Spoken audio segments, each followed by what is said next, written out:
नमस्कार, मैं सैयद रोशन अली। आप देख रहे हैं सुल्तानपुर की हलचल न्यूज नेटवर्क। देशभराच्या इलेक्शन मध्ये जगाच्या पाठीवरती एसटी नावाचा व्यक्ती उभा राहिला।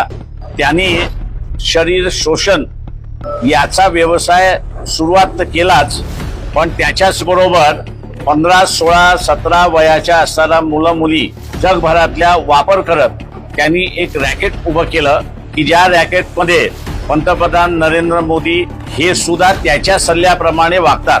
देशाचं अख्खं फॉरेन डिपार्टमेंट असताना त्या देशामध्ये अँबॅसेडर आहे, स्टाफ आहे, त्याला बाजूला सोडून एसटी नावाच्या व्यक्तीच्या सांगण्यावरनं या देशाची परराष्ट्र धोरण आखल्या जात आहे।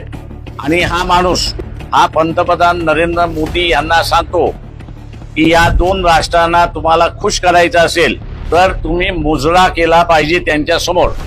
आणि नरेंद्र मोदी हे मुजरा करतात। 140 कोटी देशाचा पंतप्रधान हा अत्यंत पॉवरफुल व्यक्ती आहे असं मी त्या ठिकाणी मानतो। जगामध्ये 5वी आर्मीची स्ट्रेंथ आपल्याकडे आहे। जगामध्ये सगळ्यात मोठं मार्केट हे आपण कंट्रोल करतो। एवढी ताकद असतानाही नरेंद्र मोदी सारख्या एसटी नावाचा व्यक्ती हा मुजरा करायला लावू शकतो। त्याच्यामुळे नुसता मुजरा नाही तर त्या एसटी फाईल मध्ये अजून दडलेले आहेत।